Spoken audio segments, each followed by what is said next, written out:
क्या नॉर्मल एक बच्चे के लिए ये चीज पॉसिबल है कि 6 वर्ष की आयु में वो सितार बजा सकता है? सितार की स्ट्रिंग ज्यादा हार्ड होती है गिटार से, कि हमारे घराने में 17 पर्दे का सितार बजता है। जी। और वहाँ पे जो गेस्ट थे सब प्रेसिडेंट्स डिनर था, तो काफी देश विदेश से हर जगह के मिनिस्टर्स आए थे, प्रेसिडेंट्स। हेलो एवरीवन, रेडियो मानव रचना 107.8 एफएम पर मैं हूँ गौरी मल्होत्रा, आपकी अपनी कम्युनिटी मेंबर, और मेरे शो क्रिएटिव मंच में आपका बहुत बहुत स्वागत है, जहाँ हर हफ्ते मैं आपकी मुलाकात करवाती हूँ एक ऐसी हस्ती से जिन्होंने कला यानी परफॉर्मिंग आर्ट्स के क्षेत्र में महारत हासिल की होती है। और आज भी हमारे स्टूडियो में एक ऐसी ही हस्ती मौजूद है जिनका नाम है अधिराज चौधरी जी। ये पद्म भूषण से सम्मानित पंडित देबू चौधरी जी के ग्रैंडसन हैं और पंडित प्रतीक चौधरी जी के सुपुत्र हैं। अधिराज चौधरी जी की 6 वर्ष की आयु से ही सितार की शिक्षा प्रारंभ हो गई थी। तो अधिराज जी, आपका बहुत बहुत स्वागत है आज हमारे शो क्रिएटिव मंच में। सो आप हमें बताइए किस तरीके से आपकी ये सितार की शिक्षा प्रारंभ हुई? जी, मैं सितार की शिक्षा मैंने 6 वर्ष की आयु से शुरू करी थी। मैं बचपन से ही, जब मैं बहुत छोटी उम्र का था, मेरे दादाजी और पिताजी ने मुझे म्यूज़िक के माहौल में रखा था। उनके स्टूडेंट्स आते थे, वो सीखते थे उनसे, तो मैं बैठ के सुनता था। मुझे म्यूज़िक बहुत पसंद आता था और मैं म्यूज़िक के माहौल में रहता था। जी। तो मुझे म्यूज़िक सीखना था और उन्होंने फिर मुझे म्यूज़िक सिखाना शुरू करा। और क्योंकि वे सितार वादक थे, तो उन्होंने मुझे सितार से शुरू कराया और मुझे फिर सितार बहुत पसंद आने लग गया। जी। फिर तब से मैंने सितार बजाना शुरू करा। और अभी आपकी क्या उम्र है अधिराज? अभी मेरी उम्र है 17 साल। वाओ। सो आप एक बात बताइए हमें, जैसे कि आपने बताया कि 6 वर्ष की आयु से आपने सितार हाथ में ले लिया था और आपके दादाजी और आपके पिताजी ने आपको सिखाना भी शुरू कर दिया था। क्या नॉर्मल एक बच्चे के लिए ये चीज़ पॉसिबल है कि 6 वर्ष की आयु में वो सितार बजा सकता है?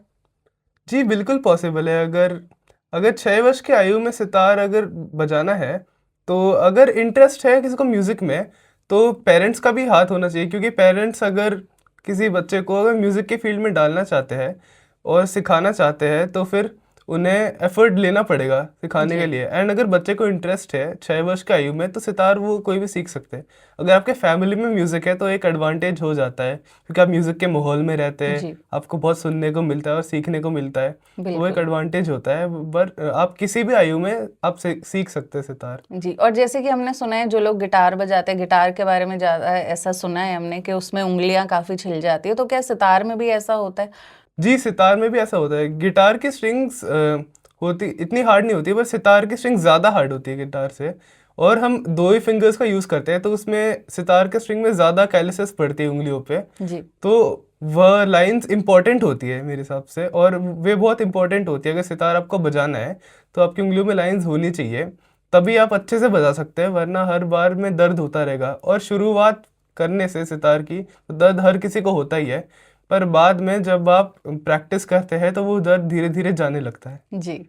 और अधिराज, जैसे कि आपने बताया आप जयपुर सेनिया घराने से बिलोंग करते हैं, तो इस घराने की क्या मेन वो बात है, क्या स्पेशलिटी है, उसके बारे में हमें बताइए। जी, हमारे घराने की स्पेशलिटी ये है कि हमारे घराने में 17 पर्दे का सितार बजता है, जी। जो कि one of the oldest traditions of sitar है। तो 17 फेटेड सितार और किसी घराने में नहीं होता है, तो ये हमारी एक यूनिक स्पेशलिटी है। जी।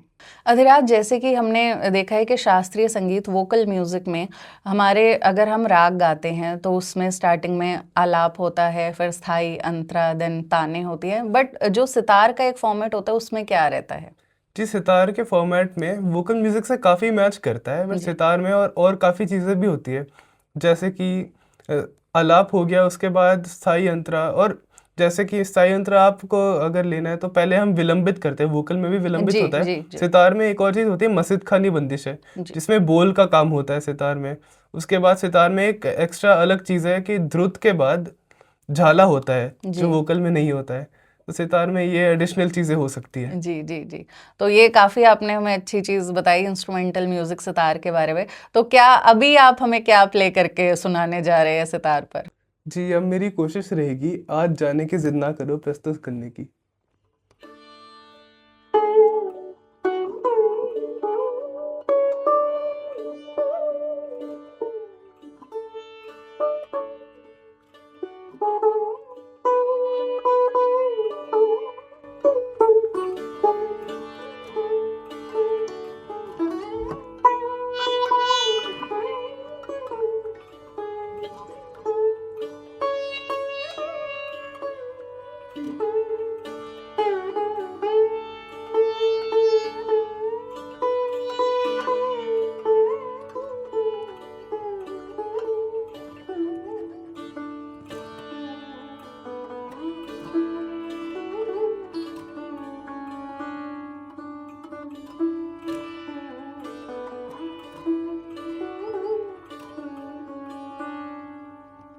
अति सुंदर प्रस्तुति अधिराज, बहुत ही सुंदर आपने यहाँ पे अभी हमें सितार प्ले थैंक यू करके सो मच। बजाया और डेफिनेटली हमारे दर्शकों को भी बहुत ही उनका भी वो भी मंत्रमुग्ध हो गए होंगे आपकी ये प्रस्तुति देखकर।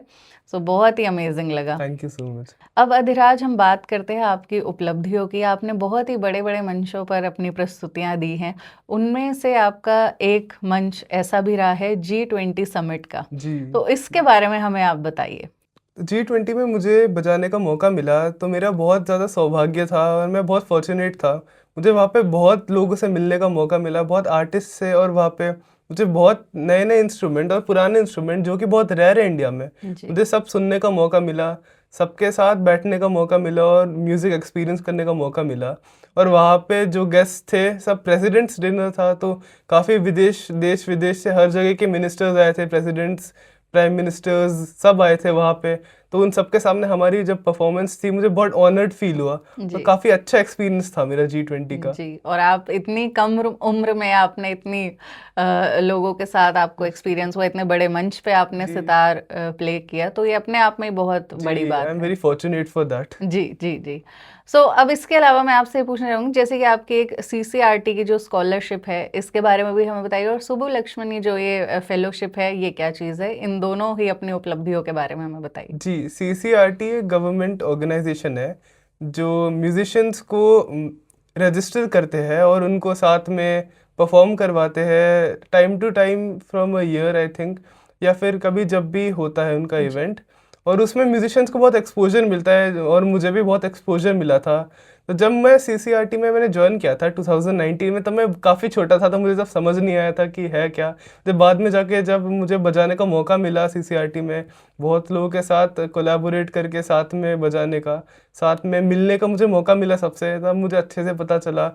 और मेरा बहुत सौभाग्य है। और मुझे जब फेलोशिप अवार्ड मिला MS सुब्बुलक्ष्मी, तो मुझे MS सुब्बुलक्ष्मी अवार्ड लेने के बाद मुझे बहुत ऑनर्ड फील हुआ। जी मुझे बहुत ज़्यादा ऑनर्ड फील हुआ कि मुझे 50 म्यूजिशियंस देश में से सिलेक्ट होते हैं हर साल, अच्छा। तो मुझे उसमें से मुझे 3 साल के लिए फेलोशिप अवार्ड मिला। तो मुझे वाह। बहुत ऑनर्ड फील हुआ और वहाँ पे मुझे काफ़ी लोगों से मिलने का मौका भी मिला। जी तो काफ़ी अच्छा एक्सपीरियंस था मेरा और काफ़ी ऑनर्ड फील हो रहा है मुझे। जी।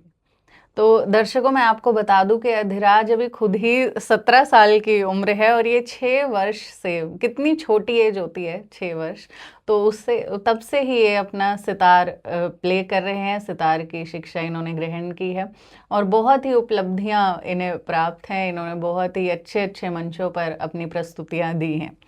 तो इसके अलावा अधिराज, अब आप हमें ये बताइए, आपके फ्यूचर प्लान्स क्या हैं?